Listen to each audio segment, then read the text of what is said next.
Vamos nessa. Muito boa noite a todos que estão aqui presentes e para quem está assistindo, ouvindo posteriormente, a gente está com mais uma palestra aqui na Comuna Jam e essa palestra vai ser conduzida por mim, Jorge Valpassos, e tem o seguinte título: criar a partir do fenômeno ludovivências e intencionalidades. O objetivo dessa palestra é fazer com que quem está querendo desenvolver jogos, ou o primeiro jogo que está fazendo, ou quer se aproximar do game design, tenha uma perspectiva diferente em relação à criação de jogos. Perspectiva essa que por muitas vezes ela está presente em algumas tradições, em algumas escolas de criação de jogos, sobretudo de jogos de tabuleiro, e que por muitas vezes a gente não tem essas sacadas ao pensar em RPGs de mesa. Eu estou muito feliz de ter sido convidado pela Renata, pela Paula e pela Flávia, que estão organizando a primeira Comuna Jam, que é uma jam de jogos, né, de RPG, que eu já estou extremamente feliz porque ela subverte toda uma estrutura de competição e de grande pressão e de venda de produto e tal, que está por trás de muitas jams. Então isso está desde a geleia, mas é outra jam, mas aqui na Comuna Jam isso está de uma forma bem bacana, e fazer parte de alguma maneira, podendo agregar, somar, colocar caraminholas na cabeça, é incrível. Tô muito feliz por isso. Para quem não participou de outras palestras, a gente tem uma estrutura de mais ou menos 40 minutos de exposição, com um tempo ali para perguntas. Sintam-se à vontade para interagir. Eu vou acompanhar aqui o nosso chat e lerei as perguntas em voz alta, a fim de quem assistir posteriormente vai poder estar acompanhando também as perguntas e respostas. Não há nenhuma necessidade de aguardar a conclusão de uma exposição, até porque não vão aguardar 40 minutos. Vocês podem fazer as perguntas durante a palestra. Eu vou informar como que eu estruturei aqui a palestra, né? São 6 blocos, né? 6 capítulos, por assim dizer, 6 pequenos ensaios lúdicos, e que eu vou deixar bem claro que se eu passar ali para o terceiro ou para o quarto, você pode fazer para o primeiro também, então não tem isso, já passou, acabou minha chance de fazer pergunta. Tudo bem? Então vamos nessa, a gente já tem ali uns 4 minutos iniciais, dando tempo das pessoas entrarem, então já deixo aí um abraço para todos que estão no chat. E vamos nessa. Vamos começar com a estrutura dessa minha fala, dessa minha troca, dessa nossa partilha. Serão 6 blocos, tá? De uns 5 minutinhos cada, mais ou menos, tá? Deve ter um tempinho extra para dar ali mais ou menos uns 40 minutos.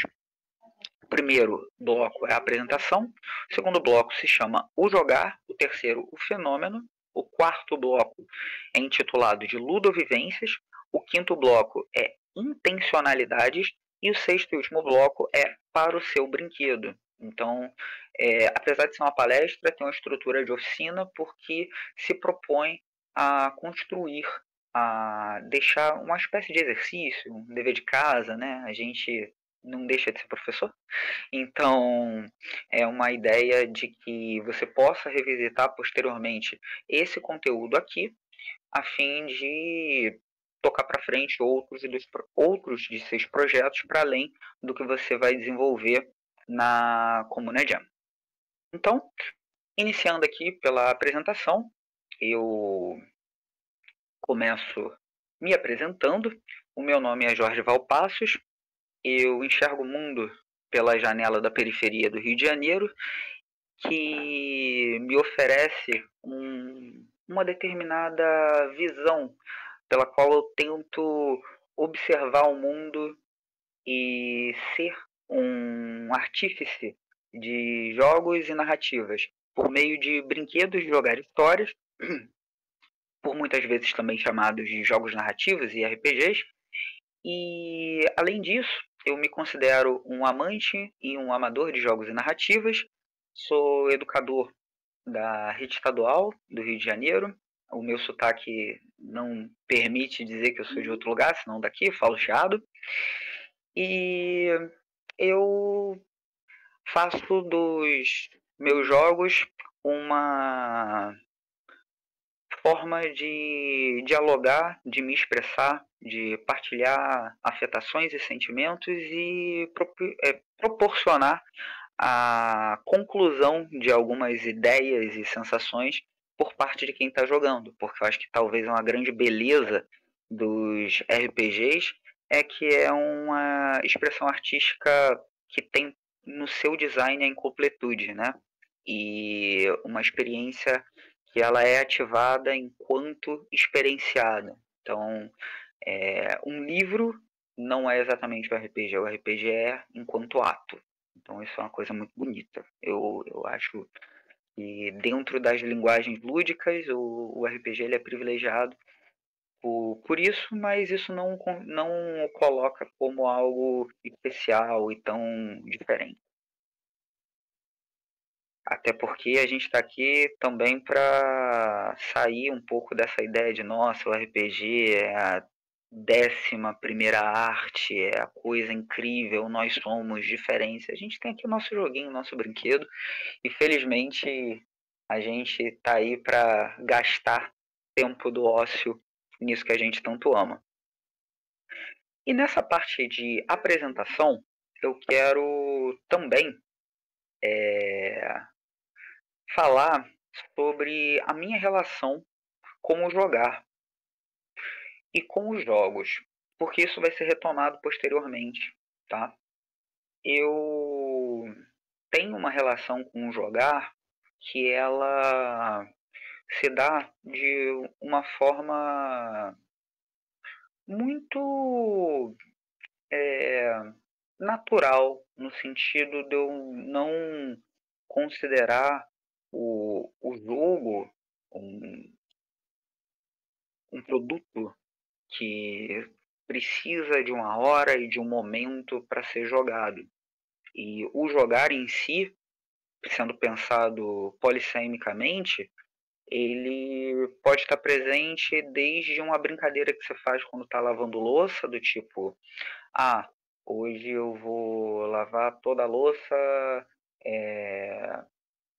começando só pelos garfos. Você insere pequenas metas e pequenas brincadeiras, ou até mesmo quem nunca andou pela calçada e está ali brincando de não pisar na divisória entre os pisos ali na rua, ou está atravessando a faixa de pedestre e só vai ter de pisar no que está pintado, porque o resto é lava, coisas nesse sentido.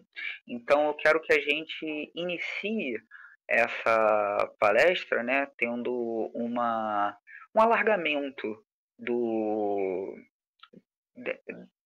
do ato de jogar, do ato lúdico, para além do jogo estruturado, de algo fechado. Então, a gente tem que pensar, desde os estudos assim mais clássicos, lá atrás, como Moluden, que o jogo é uma das expressões do jogar enquanto um campo, e ele sendo mais extenso seria o campo dos estudos lúdicos, da ludicidade, de uma forma geral. Isso vai nos ajudar bastante, uma vez que imaginação e criatividade estão dentro desse campo. E eu me posiciono de uma forma um tanto contrária, ao que a gente costuma pensar como game design, porque o game design ele tem uma filosofia funcionalista, até mesmo academicamente, né, o game design sendo ali o primo do design, e que isso vai ter ecos tanto em escolas de arquitetura quanto em escolas de engenharia. A gente tem em muitas escolas de game design a ideia que o game design busca solucionar problemas, então a abordagem funcionalista e a ideia de você fazer produtos. Eu quero que a gente expanda mais os nossos horizontes para a gente ter outros caminhos para desenvolver jogos. Acho que grande parte desse funcionalismo ele atende a algumas lógicas de mercado e que eu acredito que, né, na Comuna Jam tem política no joguinho, né? Olha só o nome da Jam. Então são rasuras, são possibilidades que a gente tem para subverter um tanto desse. Quem diria, né, que tem política no joguinho? Da gente sair desse funcionalismo. Vamos nessa. Então, é, eu quero também deixar nessa apresentação o que está me atravessando nesse momento. O que está me atravessando nesse momento são possibilidades de eu criar jogos e de eu jogar jogos que convidem quem está jogando a se expressar. Acho que essa talvez a minha principal provocação nos jogos que eu tenho feito, a partir de lições, sobretudo herdeiros antigos e daí em diante, eu quero que os meus jogos sejam convites para expressões plurais. Então, partir de algo que nos atravessa para a gente estar comunicando aquilo que nos atravessa nos nossos projetos, inserir uma pessoalidade, inserir uma assinatura. Eu quero que a gente comece a pensar sobre isso e, nesse ponto, eu encerro aqui o primeiro bloco, né, de apresentação e faço aqui uma conversa com os comentários que estão aqui no chat. E começo aqui com o dever de casa, né? Lataran ali colocando, né, o poder do professor dar dever de casa. Mas assim, nem todo professor coloca muito dever de casa, mas a gente gosta de ter dever de casa quando é coisa que a gente gosta de fazer. No final das contas, todo mundo aqui que está na Comuna Jean está colocando mais coisa aí para desenvolver. E é bom quando é o que a gente gosta, né? Isso é muito bom. Teve aqui um comentário que é bem legal, além do dado, né, falando de brinquedos lacunares, de contar histórias púrpuras, brincando lá com magos lacunares, falando o Vini, colocando que lembra o Teatro do Oprimido, um jogar e representar do Ringart. É uma reflexão muito legal sobre isso tudo. Quero trazer aqui nesse comentário do Vini uma coisa muito bacana, que tem uma galera de estudos de jogos, sobretudo do LARP nórdico, mas não apenas do LARP nórdico, mas que tem encontrado, né, Teatro do Oprimido, Augusto Boal, o próprio Elliot Sica e Lygia Clark, são artistas e intelectuais brasileiros que são encontrados pela galera do Game Studies e do Game Design para jogo narrativo e jogos de performance, né, e jogos de simulação, como importantes bases teóricas para pensar em jogos e em recombinação de signos e dar a ideia de você estar participando. E é incrível como que a galera de fora, né, na gringa, tem encontrado muitos ecos nesses nossos intelectuais e que, por vezes, os autores nacionais não tem tanto diálogo. Então é bem legal você ter citado ali o Teatro do Oprimido. É uma referência muito massa. Bem, a gente vai aqui para o nosso segundo bloco, né? Que é sobre o jogar. E aí eu quero explorar esse conceito de jogar. Eu já tinha dado ali um iniciozinho, né, uma antecipação sobre o jogar além do jogo. E para a gente pensar no RPG, o role playing game, ele vai ter, né, no seu conceito o playing e o game. E o play em inglês, ele vai servir para um monte de coisa. Ele vai estar na dimensão do brincar, tá na dimensão do atuar, tá na dimensão do tocar, tá na dimensão da performance e tá na dimensão da ludicidade. Já o gaming, ele seta comportamento de vitória e derrota, de input, output, de entradas e saídas, ele já tem uma estrutura mais fechada e mais formal do que o play, que ele é mais está dentro de um campo mais aberto. No Brasil, quando a gente pensa no jogar e no brincar, onde o brincar está mais próximo do play, nós temos algumas distinções formais entre essas duas palavras, e a gente tem o jogo sendo uma atividade que ela já tem regras mais fechadas, e o brinquedo e a ideia do brincar, ela é mais aberta, menos estruturada. Só que é interessante que o RPG, enquanto linguagem lúdica e expressão, está numa interseção entre o que é o brincar e o que é o jogar, porque ele tem, além de um design intencionalmente aberto, que propicia a recombinação de signos, o que seria algo mais próximo do play, do brincar, e também tem a ideia da atuação, que também é algo mais próximo do brincar, ele também tem regras estruturadas, então ele é uma interseção, ele é uma confusão, coloco esse com ali entre parênteses, ele é uma confusão entre o brincar e jogar. Então, quando eu indefino o RPG como um brinquedo de jogar histórias, por incrível que pareça, eu estou tentando ser mais preciso do que essa sigla. Que quando a gente vai falar com pessoas que não sabem exatamente o que é RPG, e você fala RPG, jogo de interpretação de papéis, não ajuda muito a ser compreendido o que é o RPG. E o brinquedo de jogar histórias, brinquedo, eu posso com esse livro fazer várias coisas. Com essa proposta, com esse conjunto de mecânicas, eu posso fazer várias coisas, como um brinquedo. Você tem um carrinho, você pode ter várias brincadeiras para você brincar com esse carrinho. Você pode criar um jogo com esse carrinho. Então, um brinquedo de jogar histórias seria um sistema, seria um jogo de RPG. É só uma provocação inicial, porque dentro desse jogar, eu quero que vocês pensem em ludicidade, ócio, liberdade, linguagem, arte, lazer e cultura. São palavras que são correlatas, né? São palavras-chave para a gente pensar na cultura do jogar. A cultura do jogar, ela depreende esses comportamentos, um comportamento aberto, um comportamento de ócio, uma voluntariedade, você não está fazendo algo que é obrigado.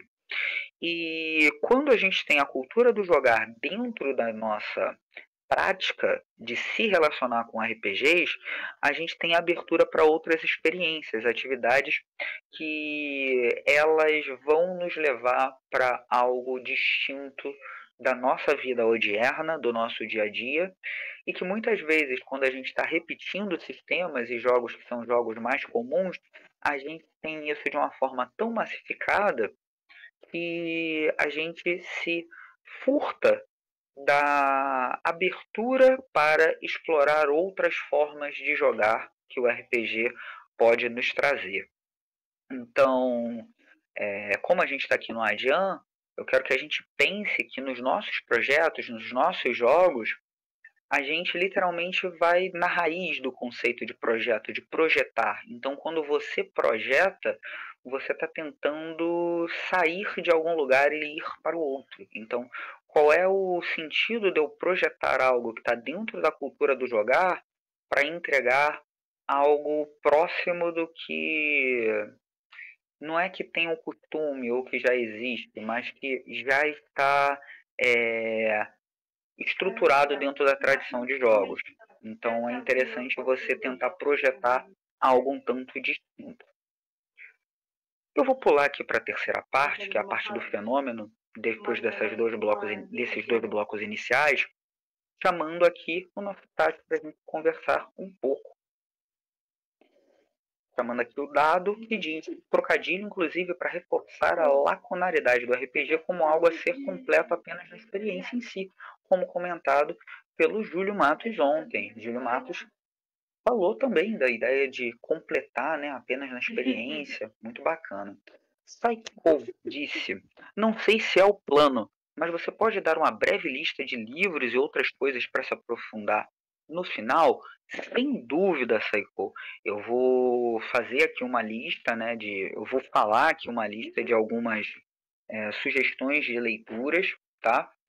Que são excepcionais para estar falando um pouco mais, né, sobre o processo de criação de jogos. Não se preocupe. Deixa eu ver aqui. Eu falo que é um faz de conta com regras. Foi o que o Pedro disse. E faz de conta com regras? Eu concordo. Eu acho que a gente tem um pouco a vida adulta, por vezes, faz com que essas palavras que estão dentro do repertório assim mais infantil, faz de conta, brincar, brinquedo, ludicidade, atuar, brincadeira, e imaginar, criar, fique muito dentro do campo infantil, porque a gente é muito adulto e a gente não pode jogar joguinho, brincar e tal, gostar de faz de conta. Muito pelo contrário, talvez dentro da Comuna Jan seja um lugar privilegiado para a gente pensar que a gente precisa imaginar outros futuros, né? A gente tem que imaginar algo para além do que a gente é submetido. Então, eu concordo. E ali, ó, ser adulto nos empurra a ter vergonha de ser criança. Renata disse, concordo totalmente. Tudo que é infantil é tratado como negativo. Perfeito. Ó, Vini disse, faz de conta, remete à brincadeira e narrativa ao mesmo tempo, expressão muito boa. Concordo. A própria ideia de jogar e brincar tem a ideia do eu e o outro, mesmo que o outro venha com a ideia do jogo. Ou não. É uma reflexão bacana. Eu gosto do jogar enquanto verbo, né? Que pode ser inclusive intransitivo por vezes, porque a gente pode estar jogando com as regras, né? Então a gente, quando usa o jogar enquanto verbo para um jogo, eu estou jogando o jogo, eu estou jogando com que o jogo me traz. Isso pode parecer uma redundância, mas muitas vezes não. É uma forma de você ter uma apropriação ativa das regras do jogo. Isso é legal. E isso independe até se é um jogo solo ou não. Deixa eu ver aqui. Existe um período de transição, estão falando da questão da maturidade e tal. Quando a pessoa sai da adolescência, carrega a vergonha de ser criança. Isso é verdade, isso é verdade. Bem, vou seguir aqui com a palestra e vou sempre estar ali acompanhando o chat. A terceira parte já é direta já vai trabalhar diretamente com o conceito de fenômeno. Por quê? Porque o título da palestra é criar a partir do fenômeno. Então, as duas partes iniciais, que é a apresentação e o jogar, mas para colocar no clima do que a gente efetivamente vai tratar aqui. Então, vamos nessa. O fenômeno, tá? O fenômeno de jogar é aquele que a gente estava conversando sobre uma definição em torno do RPG, que é o momento do jogo jogado, do jogo acontecendo, da sessão de jogo, da partida, dos dados sendo rolados, das cartas sendo sacadas, da narrativa e do improvável ao acontecer. É o momento que você está jogando RPG. É ali que é o fenômeno ocorrendo. É quando você está imerso em uma história, mediando as suas relações com o seu personagem, o momento que você está imerso ali na ficção. O que acontece é que, por muitas vezes, a gente considera o fenômeno de jogar RPG algo fácil de entender, e quanto mais a gente joga, isso vai se tornando cada vez mais natural. Mas todos nós, eu proponho a todos nós que a gente desnaturalize a descrição do jogar RPG, tá? Eu proponho que a gente utilize algumas técnicas oriundas da antropologia, por exemplo, a descrição densa, a ideia de você estar descrevendo detalhes que são naturalizados e que a gente se furta. E eu quero que a gente pense agora, reflita sobre o que é estar jogando uma partida de RPG e buscar mentalmente essa descrição densa.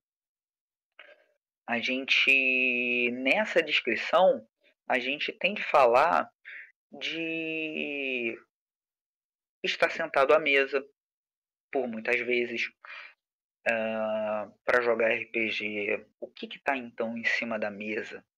São lanches, folhas de papel, livros, dados, cartas, lápis, borracha. Quantas pessoas estão ao redor? Todas elas estão sentadas, alguém se levanta, todo mundo se levanta. Quando há um momento de maior envolvimento e de êxtase, é permitido um grito, se levanta os braços. É um tipo de jogo que a gente tem mais risadas, as risadas são incidentais, todo mundo está conversando ao mesmo tempo, se respeita uma certa ordem de se falar, alguma coisa passada para lá e para cá que interfira no jogo, são fichas, as folhas de papel são apagadas, existem outros componentes para além disso, mapas, miniaturas, tem sistemas de RPG que usa torre de Jenga, tem gente maluca que coloca, sei lá, deixa eu imaginar alguma coisa bem doida que nenhum louco faria isso. Pega varetas. Será que existe outras maneiras de se jogar que a gente comece a desnaturalizar o fenômeno de jogar? Eu acho que é um caminho que a gente normalmente se esquece na hora que a gente vai criar um jogo e o nosso corpo está em jogo com o que o jogo traz. Parece que dentro do design de jogos o RPG de mesa ele é meio etéreo, ele está no campo das ideias, ele é imaterial. O jogar RPG, a experiência do jogar RPG, ela é puramente mediada pelas regras que estão no manual de jogo. E que a materialidade, o fenômeno, aquilo que acontece, a troca de olhares, ela está em segundo plano. E trazendo um pouco do meu processo, eu parto do que eu quero que a experiência, não apenas de forma idealizada, os sentimentos, mas efetivamente o que está acontecendo na mesa.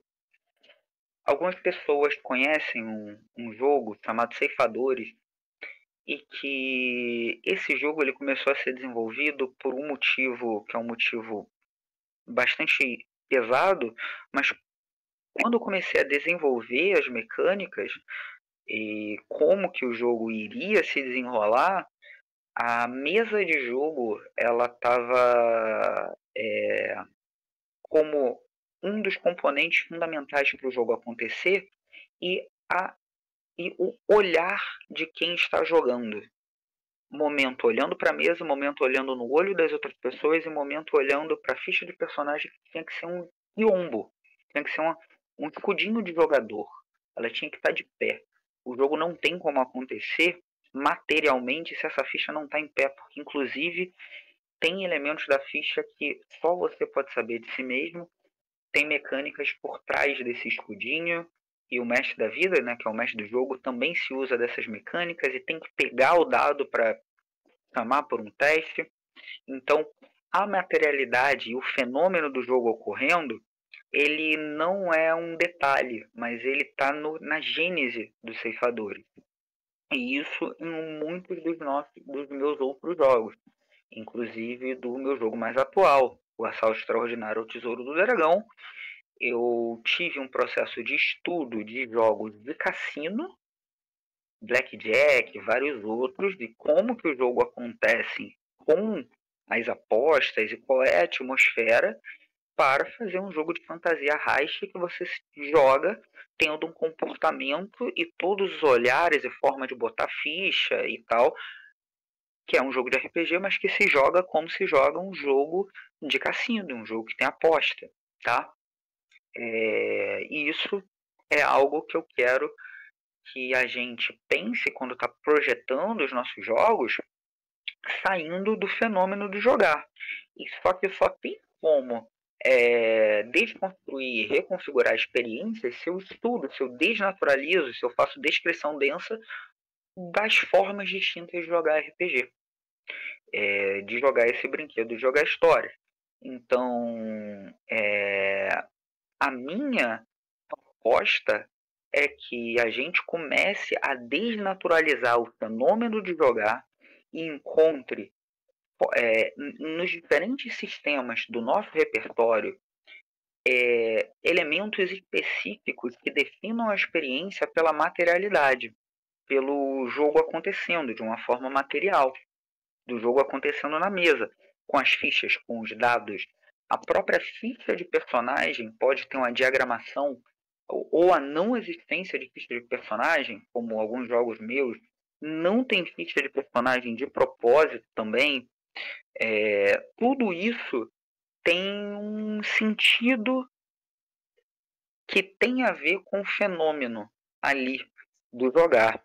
E eu chamo a atenção de um pensador, de um filósofo, de certa maneira antropólogo, mas um filósofo, chamado Bruno Latour, algumas pessoas podem conhecer, no qual, em grande parte do seu pensamento, ele observa a agência que os dispositivos têm sobre os nossos corpos, por meio da teoria do ator-rede, que um dispositivo, um livro, um controle de videogame, uma ficha de personagem, um dado, tem uma. Ele atua no fenômeno, no processo, na mediação cultural e não é apenas algo passivo. Para a galera que desenvolve jogos eletrônicos, isso é um pouco mais desenvolvido, uma vez que você tem um dispositivo de entrada e saída, né, o joystick, o mouse e o teclado, que já é desenhado onde estão os botões e como que se joga, e isso já tem a ver com a experiência. Mas para jogo de RPG de mesa, esses componentes da escola que hoje chama de Material Game Studies, porque até tem um livro com esse nome, né? Material Game Studies, que é um compilado de artigos, que até critica os jogos que não são digitais, que eram chamados de analógicos, eles chamam de jogos materiais, e ele reclama que jogos digitais também são materiais, também tem essa materialidade, né, os componentes, o bom e velho a discussão de quem é retrogamer, jogar na TV de tubo é diferente, jogar no teclado mouse é diferente de jogar no joystick, e também a gente aqui, que supostamente está falando de RPG, que é um jogo analógico, não necessariamente. Quantos usam VTT? A gente está aqui falando por meio de uma sala em um ambiente virtual que pode ser utilizado para jogar RPG de mesa e que cada vez é mais utilizado. Então é interessante a gente derrubar essas barreiras, inclusive na hora de estar pensando nesses jogos, nesses projetos. Você tem uma possibilidade de criar um jogo de RPG que precisa ser jogado com jogadores que não estão no mesmo lugar e que não estão se vendo. Como, por exemplo, o meu projeto de um jogo chamado Sinestesia, que eu lido. Esse jogo foi desenvolvido durante a pandemia e que lida com a necessidade da distância e do não encarar para o jogo acontecer. Então, partir do fenômeno, partir de como esse jogo está acontecendo para você construir as suas mecânicas, tá? Isso é bastante legal. É levar em conta no design as pessoas jogando e não apenas a sua ideia e algo mais idealizado. Com isso, eu fecho esse bloco aqui da experiência, chamando a atenção para alguns projetos, né, que eu desenvolvi. Eu falei do Gavarê, que é um RPG que se joga com pega-varetas. O Pátia, que é um RPG que ele não tem um manual, ele é só o manual dele ele está em áudio e você joga ele com cordões de lã, né? Você joga com fios, os ceifadores que eu acabei de falar e o próprio Assalto Extraordinário. Então são projetos que eu desenvolvi, todos eles. Tem outros também, mas eu chamei esses que são os mais diferentões, ou como diz o Júlio Matos, RPG doidão. São os RPGs doidões que eles não tomariam o rumo que eles tomaram se eu não tivesse essa abertura da ludicidade, da, da aposta, do erro, do brincar, de jogar eles como um grande brinquedo para desenvolver e não ter um conceito formal de um jogo fechado, e partindo do fenômeno do jogar. O próximo bloco que eu vou falar é ludovivências, mas tal qual eu fiz nos precedentes, eu paro um pouquinho para dar uma lida aqui no chat. Deixa eu dar uma olhadinha aqui. Vamos lá para o chat. Ó, uma pergunta e provocação. Deixa eu subir aqui um pouco mais, que já tem muitas interações. Vamos nessa. Ali, ó, Thiago Tecelão com Clifford Geertz. Ai, meu Deus, esse pessoal que vocês são muito inteligentes, vocês são muito cabeçudos, vocês sabem de tudo ali, gente. A galera da antropologia cultural chegando junto ali. Vamos nessa. Vini Staub falou da ideia das crianças brincarem com brinquedos prontos. E quando a gente pensa, eu vou criar aqui um jogo que vai ser um jogo sobre fantasmas que estão querendo assombrar uma casinha. E aí eu pego e uso o chassi de um D20 com 6 atributos. No meu entendimento tá ali jogando, pegando um brinquedo pronto, em vez de estar ali criando ali um outro brinquedo, como essa criança que vai lá comprar brinquedo pronto. E a gente tem exemplos complicados desse mesmo chassi lá de um determinado jogo para usado para tudo. E isso torna alguns jogos meio esquisitos. Não vejam como é o jogo mais recente de Hellboy. Eu gosto dos quadrinhos de Hellboy. O jogo mais recente, Hellboy, ele é problemático porque ele cai nessa ideia aí do brinquedo pronto e ele entrega muita coisa, menos Hellboy. Seguindo aqui, olha ali. A Renata colocou a questão mais social, o julgamento para cima de quem mantém uma conexão com o infantil. Sim, adultos que têm uma conexão com o infantil, eles são chamados de bobões, de bocós. Você está vendo desenho de criança, coisas desse tipo. Infelizmente acontece. Perdão. Deixa eu ver aqui se a gente tem... sim, né, falando da questão do o que é infantil, lúdico, improdutivo, o dado chama atenção como isso é considerado ruim, né, a ideia do ócio como algo ruim. Aí foi quando o Thiago Tecelão chamou ali o Clifford Geertz. Vamos seguir aqui, deixa eu ver. Uhum. Desculpem pelo tempo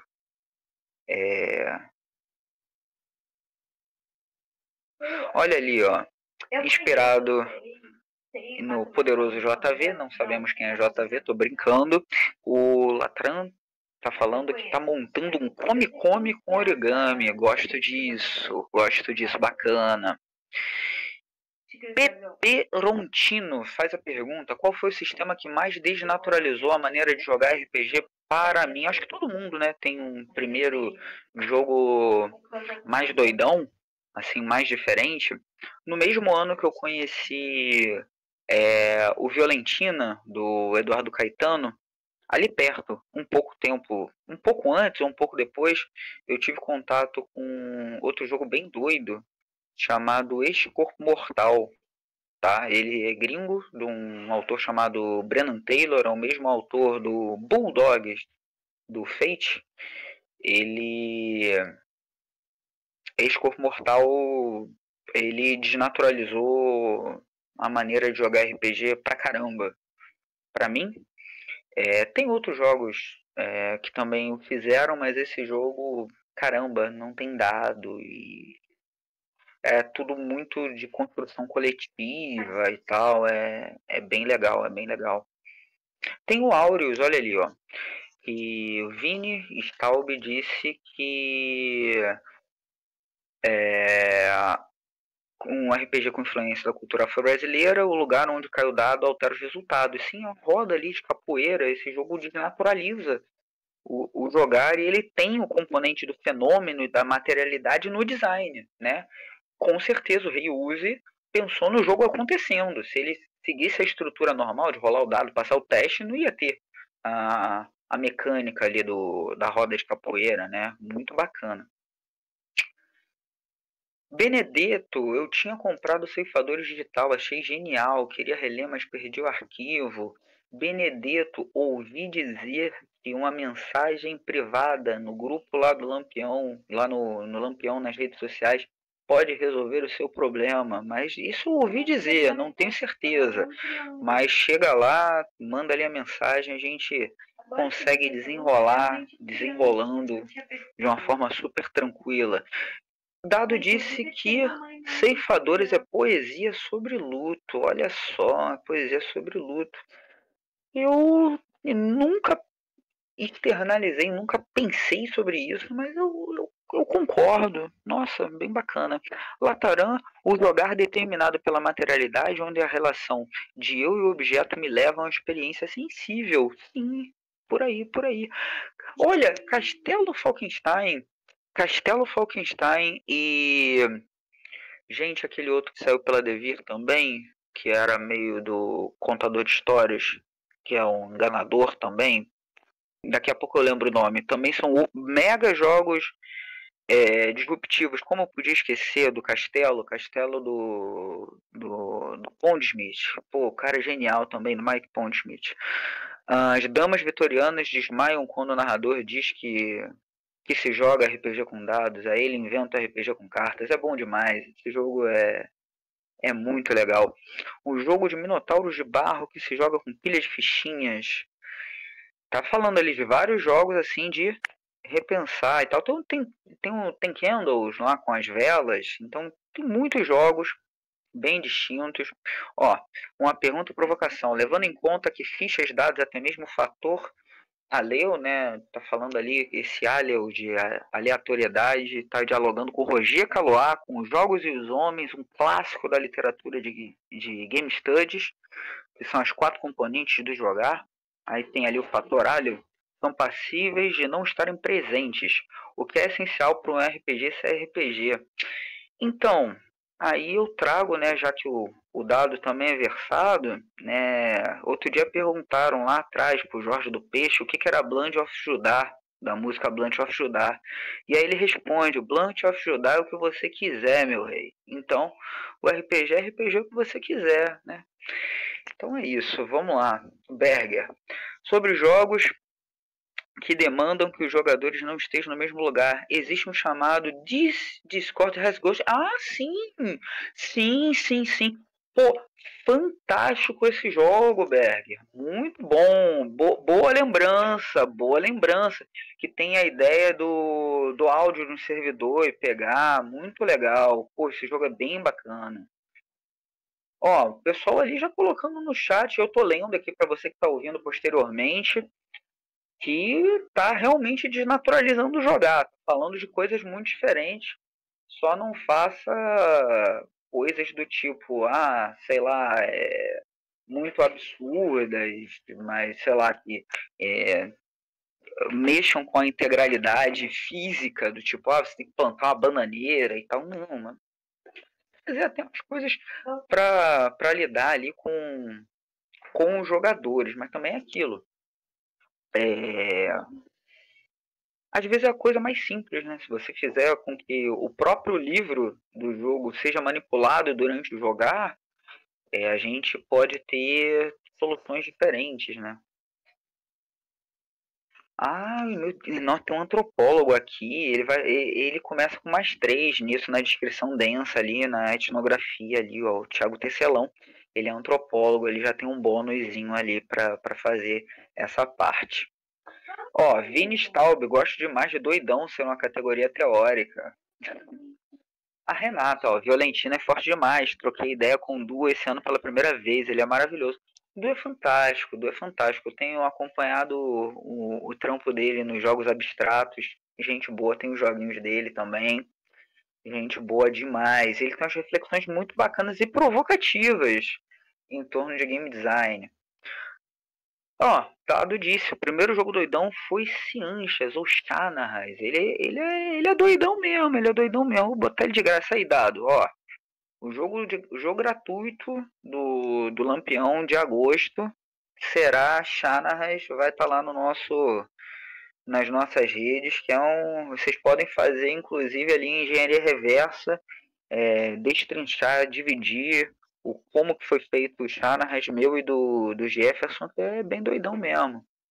Ó, já tive a ideia de usar futebol de botão para simular movimento aéreo em um RPG onde os personagens voam. Olha ali, hein? Gostei disso, futebol de botão.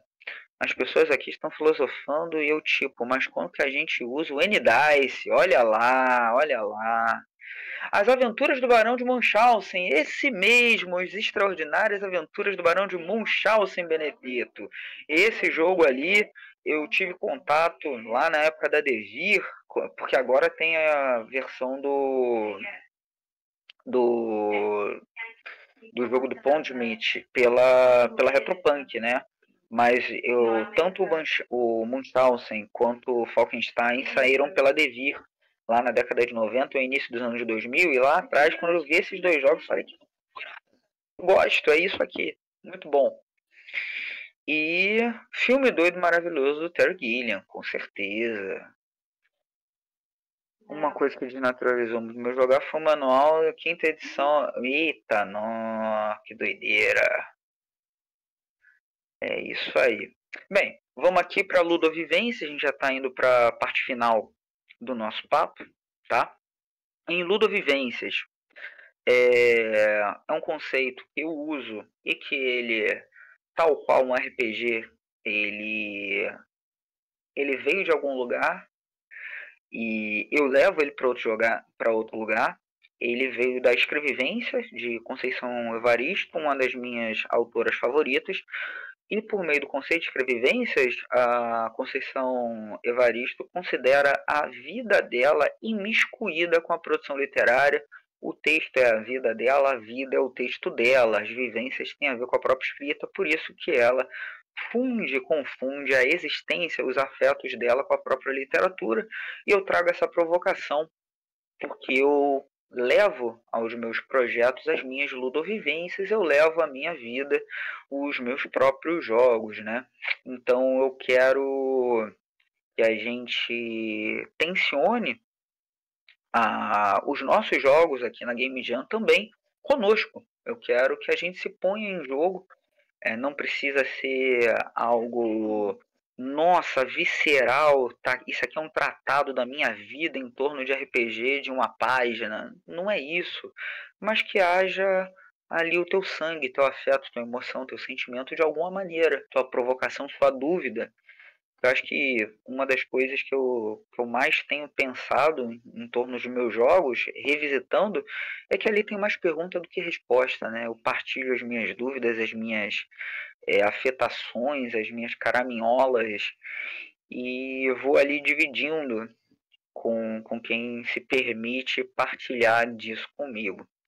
Então, acho que é legal a gente ter a coragem, senão é uma atitude corajosa de sangrar voluntariamente, se colocar em jogo. No final das contas, a gente sempre se comunica, se entregando um pouco em todo personagem que a gente cria, em toda aventura que a gente escreve e narra, em toda fala de algum coadjuvante, tem a gente também, seja pela nossa fala, seja pelo nosso repertório. Então que a gente se encontre e que se perca nesse projeto. Então eu quero que quando vocês estiverem criando seus jogos, que vocês se coloquem em jogo.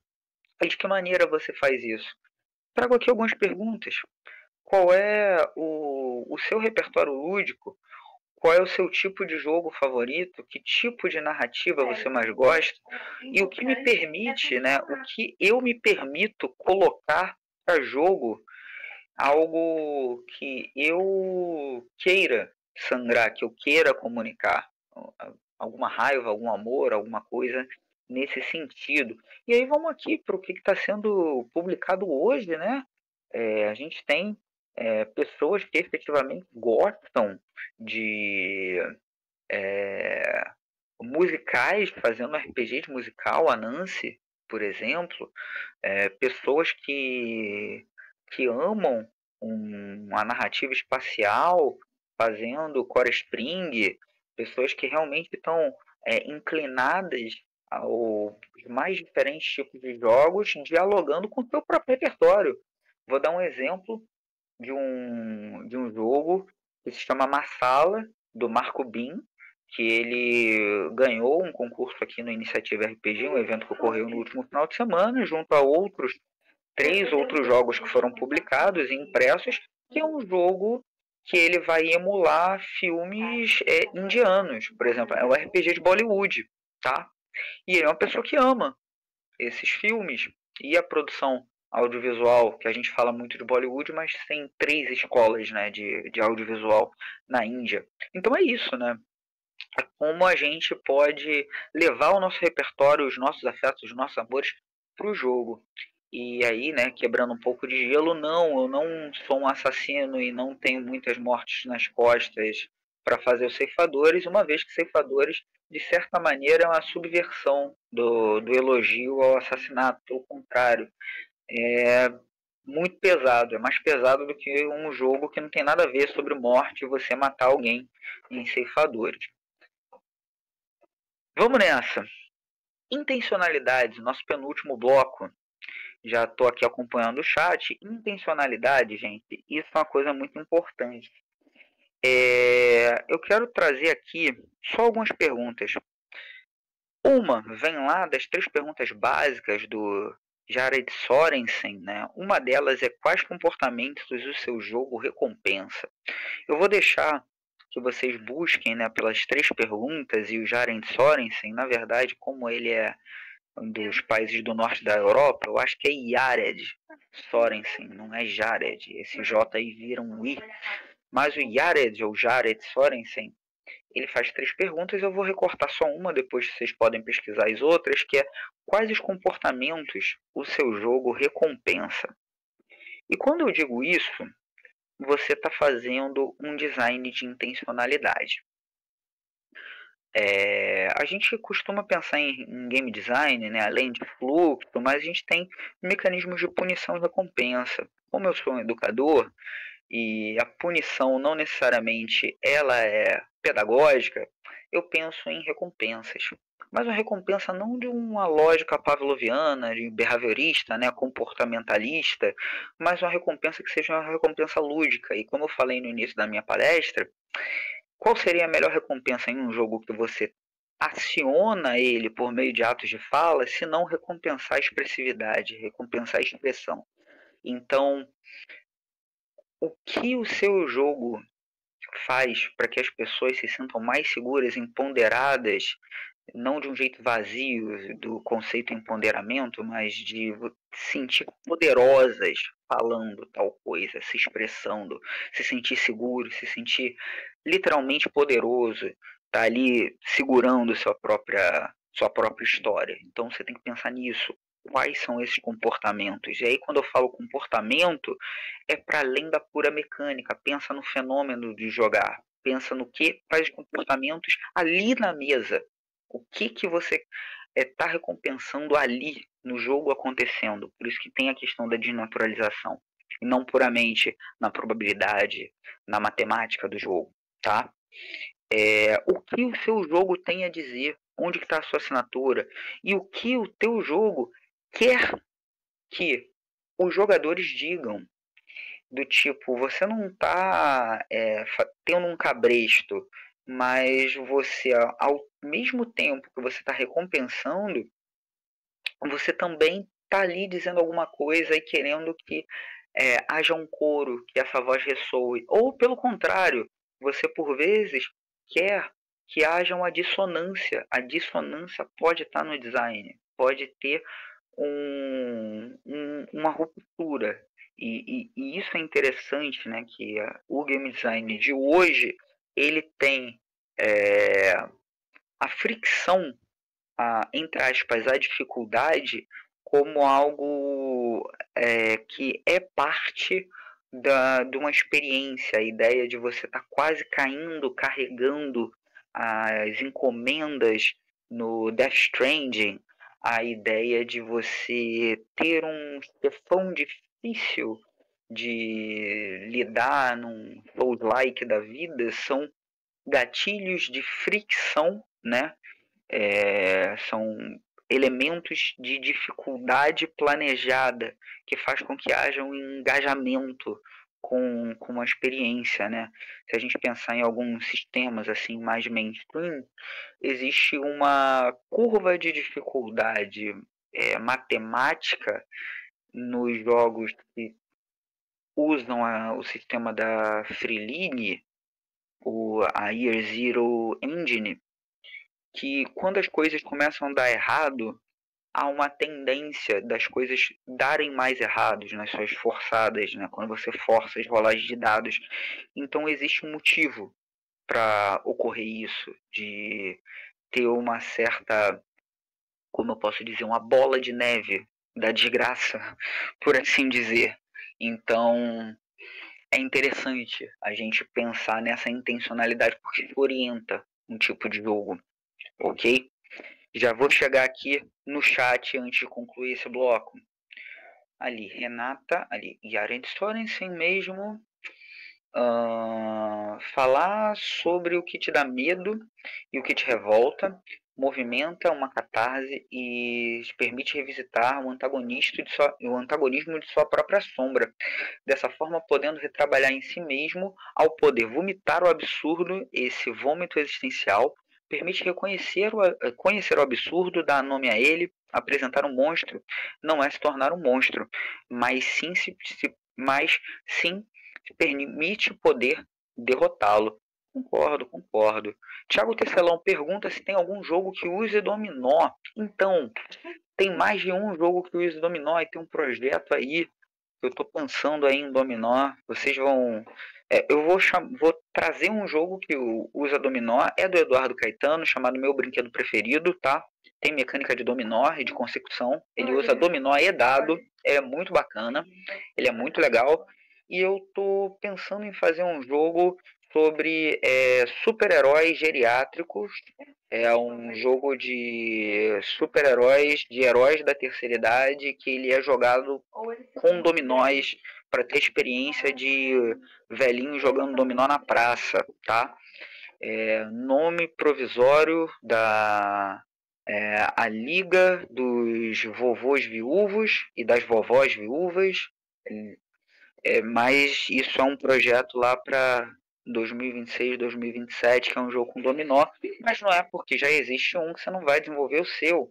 Inclusive, você pode pensar de forma diferente, dominó. Eu estava pensando no jeito tradicional de dominó, mas você pode usar assim, derrubando o dominó, subindo ali também, trabalhar verticalmente com dominó. Brinca com dominó. Vamos fazer jogo com dominó, com carta, com tudo, tá?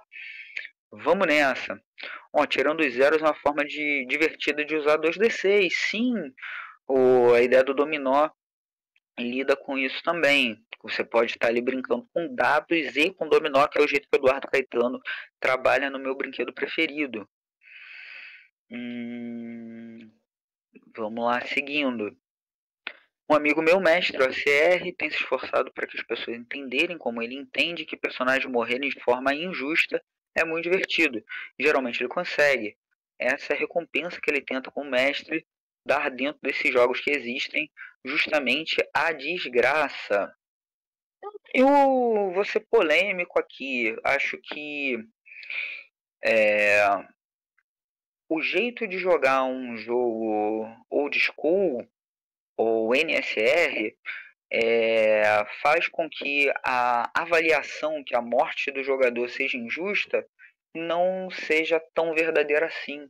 Você precisa existe um modo de jogar. Eu acho que o OSR ele é mais um modo de jogar do que um conjunto de jogos pelas regras, mas é uma postura com a experiência de jogo e sabendo essa postura, esse modo de jogar, não a ideia de falar que é uma morte injusta não me parece muito correta. Eu acho que dentro do modo de jogar esse OSR, a morte do personagem é justa, por assim dizer.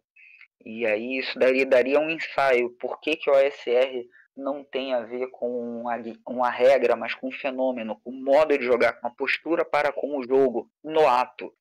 Isso daria uma palestra só sobre isso, talvez, ou uma conversa, vai, essa ideia de palestra. A gente não está tendo palestra aqui, está trocando ideia. E vamos nessa. Jenga mais dominó, por que não? Um dread dos velhinhos. Aí, ó, vamos lá.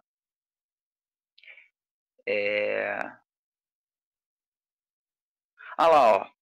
Vou mandar essa parte para ele, para o mestre do OSR. E, momento disruptivo, ó, vai ter um corte aí, ó. Jorge Valpassos defendendo o OSR, Jorge Valpassos falando de OSR. O OSR é interessante. A gente, todas as vezes que a gente fala assim, o jogo tal é a pior coisa, o tipo do jogo tal, o sistema tal, e a gente não tá sendo justo com o design que tá ali. E essa palestra está falando do design pelo fenômeno, a ideia do teatro da mente, o conceito de um modo de jogar e tal, tem a ver com isso. Ó. Vamos dar uma analisada lá no FKR, no ASR, não exatamente por alguns comportamentos de alguns elementos de fanbase, mas olhando para o design. Tem coisa ali no design que é interessante da gente pegar aqui também para desenvolver os nossos projetos, como essa ideia do que está sendo proposto, qual é a postura, que tipo de comportamento o jogo recompensa, isso está no design. E o próprio design lacunar, que é mais em procedimento do que em regra, então tem essas questões aí que a gente pode pensar. Sabe quem também defendia o OSR? Ele mesmo, ali ó, o Pedro dizendo que o Bolsonaro defende a OSR. É verdade esse bilhete? Não sei. Então, a NSR, o Gamal faz aqui a, a pergunta, né, do que é o... Saulo trouxe aqui uma coisa importante, estava no Bazar Verde, ó, o Combonó era um RPG com dominós, estava sim lá no Bazar Verde, tá chegando aí uma outra plataforma que eu acredito que vai dar para botar lá o pai quando quiser, mas boa lembrança, Saulo, e um forte abraço. Combonó usava sim o, os, as pecinhas de dominó e me lembrei aqui, né, de você pegar outros jogos para sua experiência. Não sei se vocês viram a série Eternauta ou leram os quadrinhos. Vamos fazer RPG usando as regras do truco. Vamos lá, vamos usar a regra do truco. Meu amigo, o Bruno Prosaico já tinha essa ideia de fazer RPG com truco há muito tempo. Vamos fazer aí RPG pro truco. Perguntaram o que é NSR. Então, NSR, por quem? Ali, ó, o combo nó, a capinha ali, ó, o Saulo, um jogo narrativo minimalista de lutinha. Gosto. Esse é o termo, gente, de lutinha, bom demais. Respondendo NSR, sem apelar pelo significado de cada letra, mas só para abreviar, porque a gente está aqui acabando já, parte da comunidade old school via jogos que eram inicialmente classificados como old school, com elementos narrativos, e não seria exatamente old school, então se criou um rótulo que está ali no meio, tá? Que seria um NSR, que beleza, não tem um chassi de jogo super antigo de década de 70 e 80, mas tem um modo de jogar um tanto distinto, mas que tem alguma espécie de mecânica narrativista, se é possível usar esse conceito hoje, seria um tanto NSR. Exemplo, é gratuito o jogo do Jefferson Araújo e de Jorge Valpasso chamado Saqueadores do Destino, a Orbe da Degeneração. Ele pode ser considerado de alguma forma um NSR. Quando tem o espírito OSR, mas não segue as mecânicas do retroclone. É isso aí, Pataran, é isso aí. É o espírito OSR, mas que não é um retroclone necessariamente. É isso aí. Truco a pique do game design selvagem, insuperável. Olha aí, um fã de truco. Pô, truco casa total com Eternauta. Eu nunca consegui entender Dogs in Vineyard, porque é baseado em poker e eu não entendo. É isso aí. Esse é o problema do repertório, isso que eu tô dizendo, galera. A gente joga o quê? A gente joga sueca. Então vamos fazer RPG de sueca. A gente não precisa fazer necessariamente poker, a gente pode fazer de truco, a gente pode fazer de ronda. É isso aí. É tipo New Metal. Não, não vamos falar de NSR, não. Vamos nessa. RPG com tarô.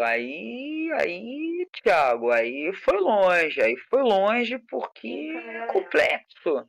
Tem muita subjetividade com tarô. Vamos que vamos.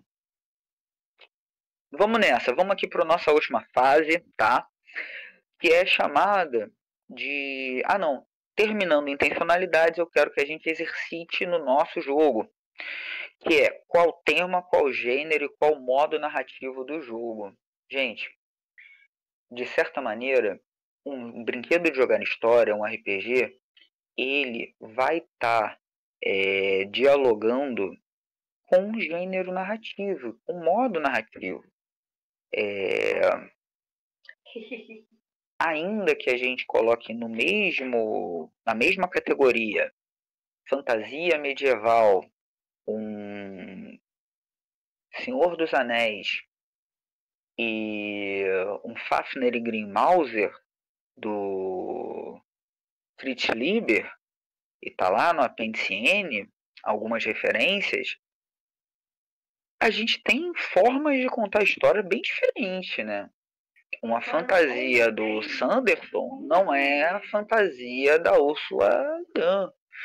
Você lê ali os ciclos de Terra-Mar e você lê um Tolkien, fantasia, pô, tem dragão, mas é outra coisa, tá? Então pensa nisso.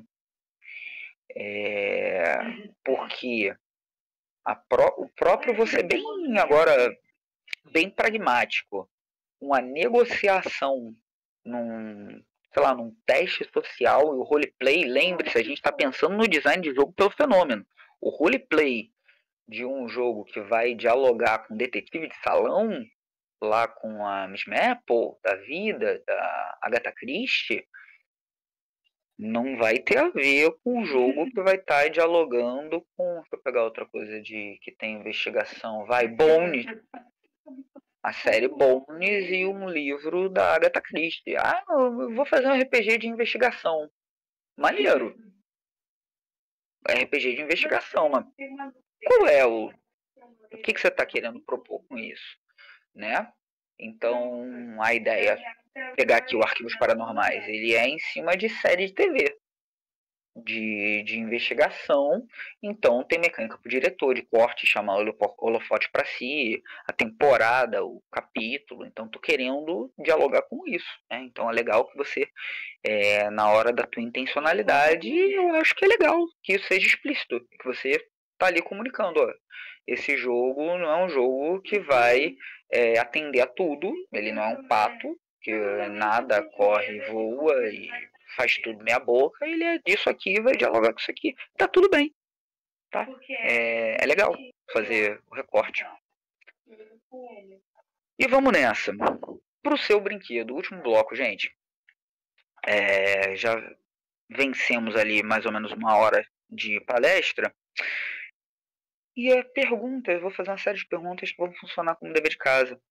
Quais elementos do fenômeno do jogar que serão tratados e quais que serão colocados em segundo plano, quais que vão ser subvertidos? Você vai fazer aquela descrição densa, você vai fazer aquela desnaturalização de uma partida de RPG e você vai sublinhar o que você gosta, você vai jogar no lixo o que você não gosta, você vai trazer componentes físicos ou não, extrair componentes físicos e sei lá, eu vou fazer um RPG que é de uma pegada meio... Ah, vai ter um fantasma numa mesa espírita do século XIX, então vai ter uma mecânica que todo mundo vai ter que estar com as mãos dadas, sabe? Uma lança assim, meio de você está aí e tal, e alguma coisa com a mão dada. E os jogadores vão ter que fazer símbolos, passando ali as mensagens, apertando a palma da mão do outro enquanto está ali, sabe? Coisas nesse sentido. Por que não? Sabe? É, ou explorar a ideia de componentes, como telefone celular que se tem hoje, fone Bluetooth, o que for, tá? Segunda pergunta, quais as suas ludovivências que você vai mobilizar? Tipo, eu gosto de truco, eu gosto de... eu gosto de D20. Eu gosto pra caramba de D20 e eu vou fazer um jogo que usa D20, mas que na verdade ele usa a mecânica de bolinha de gude, a búlica com D20. E aí você tem que dar um peteleco assim, igual bolinha de gude mesmo, batendo no outro e tal. E é isso aí, por que não? Eu gosto de futebol de botão. Eu vou usar o futebol de botão para fazer um negócio assim meio que de mecânica igual ao do curling, que vai ter um alvo ali, você tem que dar uma paletada ali no botão para chegar ali e tal. Então, insere também habilidade, sabe, motora e tal. Claro que eu ia ser muito ruim nisso, tem que me ver jogando boliche, é uma coisa horrível. Eu sou totalmente uma negação nisso. E aí, mobilize algum algo além do seu repertório lúdico em torno do RPG para o seu jogo. Isso que eu acho legal, gente. Eu acho que um bom criador de brinquedo jogar histórias é aquele que vai além do brinquedo jogar histórias, que pega mecânicas e propostas de outros jogos ou inventa as suas próprias, sabe? Eu acho que essa ideia de ficar só vendo manual de RPG para criar RPG pode estar entregando aquela proposta do brinquedo pronto. É legal a gente subverter e ir além, tá?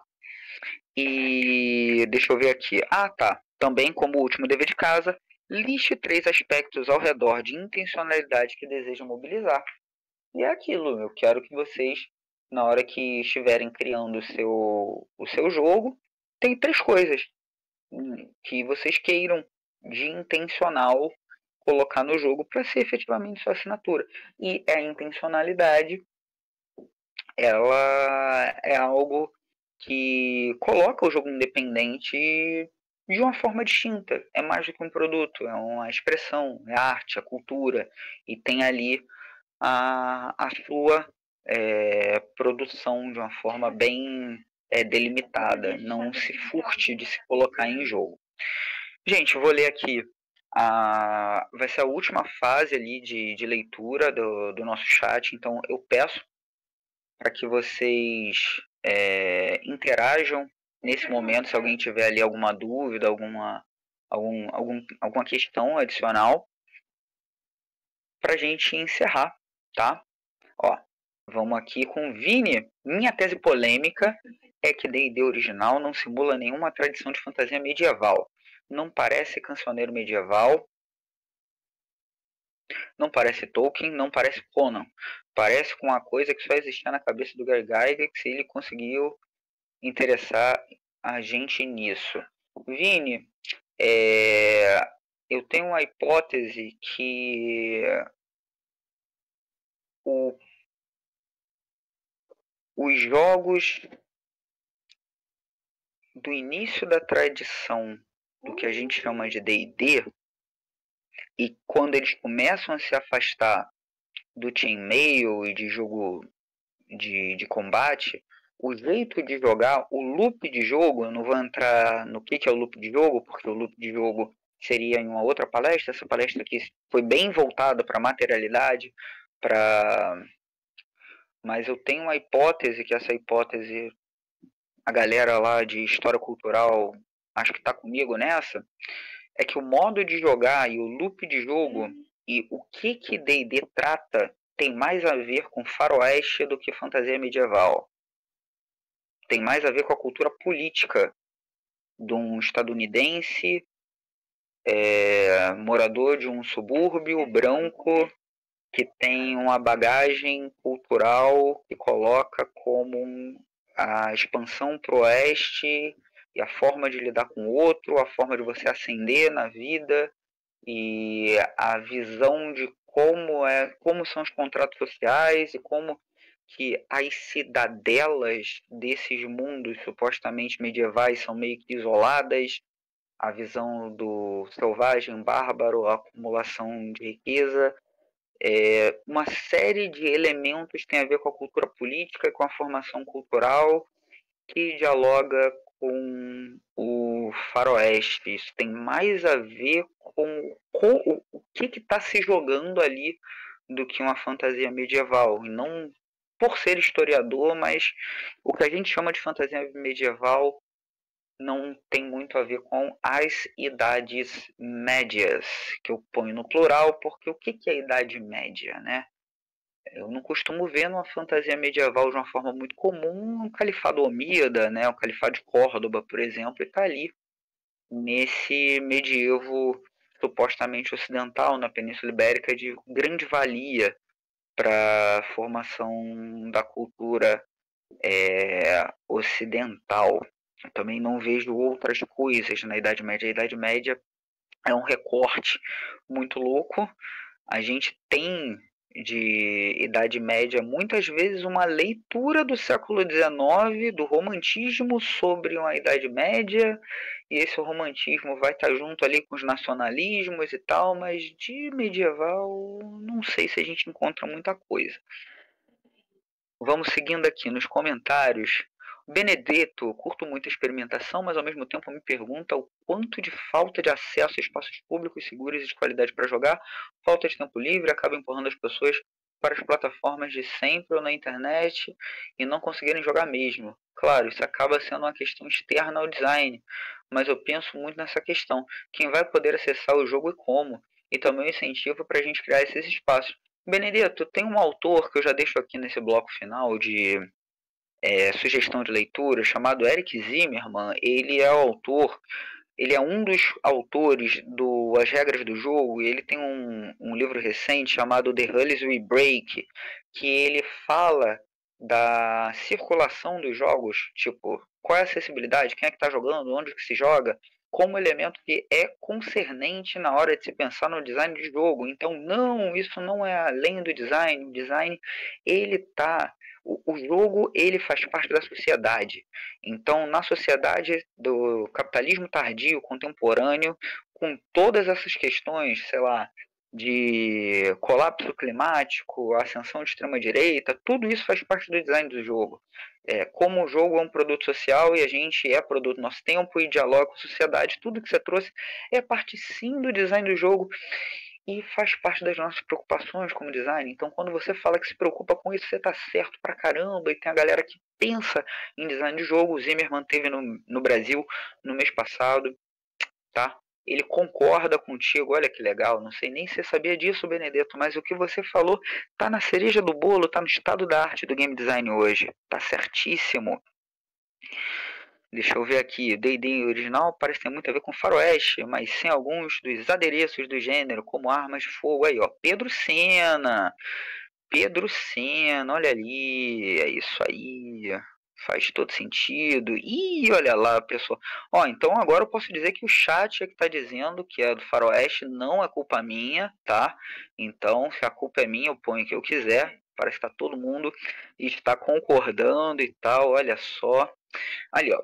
Lataran, quando uma questão motora está envolvida com brinquedos de contar história RPG, não seria mais perto do LARP?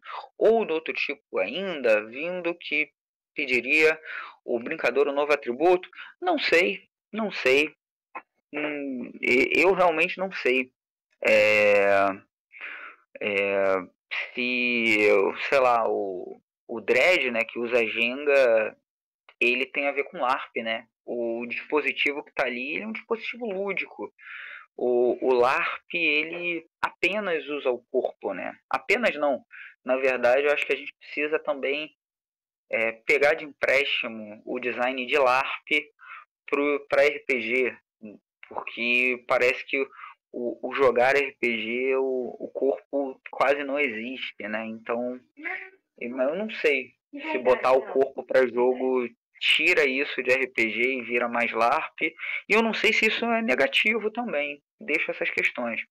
Psycho, falando em ludovivências, um jogo de um estadunidense no fim dos anos 70 vai ter as vivências de uma pessoa dessa época, as vivências dela.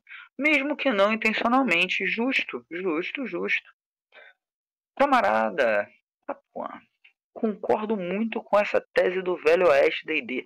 E as mesmas coisas que incomodam D&D e OSR são as que incomodam o jogo em filmes do Velho Oeste. Aí, ó, Benedetto, Eric Zimmerman. Entonces, o quanto esse faroeste aparece no pior das adaptações para o visual, como Goblin Slayer.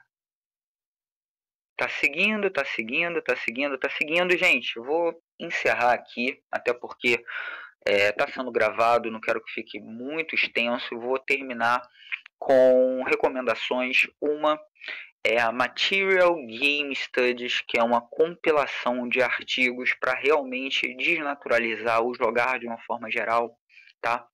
O outro é o The Hulls We Break. Infelizmente eles estão nessa língua bárbara que é o inglês.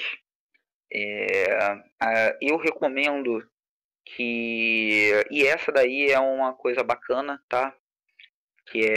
São 2 podcasts. Olha aí, podcast Game Design. Um se chama Ludogênesis, tá? Ludogênesis. E o outro se chama As Regras do Jogo. O podcast do site Holodeck Design, de Fernando Henrique Cardoso. Sim, o FHC, não aquele, o outro FHC, vindo diretamente da Baixada Fluminense, e do Anderson do Patrocínio. Esses 2 caras, eles tocam um projeto de game studies e de divulgação científica de jogos já há alguns anos. Fica aí como recomendação, eles discutem, tá? Game design de uma forma muito bacana e game studies de uma forma geral, estudos de recepção. São 2 podcasts que eu deixo aí para vocês, o Ludogênesis e o As Regras do Jogo. Se vocês não conhecem, é só dar uma pesquisada. São 2 podcasts muito bacanas, tá? Tem uma grande acadêmica aqui brasileira chamada Mônica de Faria, que já esteve presente nas Regras do Jogo. Não sei se vocês conhecem, professora universitária. Tem uma outra pessoa assim que, nossa, é uma das mentes pensantes e acadêmicas que mais pensa sobre jogos e cultura e estudos imaginários. Não sei se vocês conhecem, o nome é Flávia Gazi. Também esteve em alguns episódios das Regras do Jogo. Esse podcast é muito bom, recomendo que vocês dêem uma pesquisada no episódio de Mônica de Faria e de Flávia Gazi. São pessoas bem legais, não sei se vocês conhecem, mas dá uma pesquisada em outros episódios. Fala-se de RPG, mas para além do RPG tem vários outros temas muito bacanas. Então, é sobre isso que eu queria conversar com vocês. Dei 2 recomendações de livros. Um livro é só do Zimmermann, outro é compilação de artigos. E tem esses 2 podcasts, como podcasts, né, são vários episódios, então você pode dar uma filtrada, pesquisar os episódios que vocês mais têm interesse. Tem episódios sobre a importância, como fazer playtest e tal. Jogos que você pode fazer com cartas, né? Tem o Gabriel Toshi, o autor do Letreco. Ele é um dos sócios da Pikmin. Quem foi no DOF deve ter visto, né, os jogos da Pikmin, que faz jogos pequenininhos, que são bem bacanas. E eu deixo algumas recomendações para vocês conhecerem o trabalho de algumas iniciativas de criação de jogos. Eu vou fazer só uma, além do Lampião Game Studio, que é a galera da Maloca Games. Não sei se vocês já ouviram falar, são jogos afrocentrados. Eles pensam de um jeito muito diferente, mecânicas de jogo, tá? Tem vários jogos que eles utilizam elementos como os jogos da família Kala, o Mancala, para resolução de conflito em jogos de carta e board game. Então eles realmente pensam de um jeito bem diferente. Lucas Nascimento tem 2 RPGs muito bacanas. Um se chama Operação Sankofa e o outro é o Quilombo Zero. Dá uma olhadinha nesses 2 RPGs que valem muito a pena. Então acho que eu fiz o serviço completo. Falei de iniciativas nacionais, falei de podcast, falei de autores, autoras aqui do Brasil, falei de gente da gringa. Então acho que são boas sugestões da gente partir do fenômeno, partir do jogo na mesa, partir das ludovivências e partir do fenômeno do jogar para criar os nossos jogos. Gente, um grande abraço a todo mundo e é isso. A gente se vê em jogo. Tchau, tchau.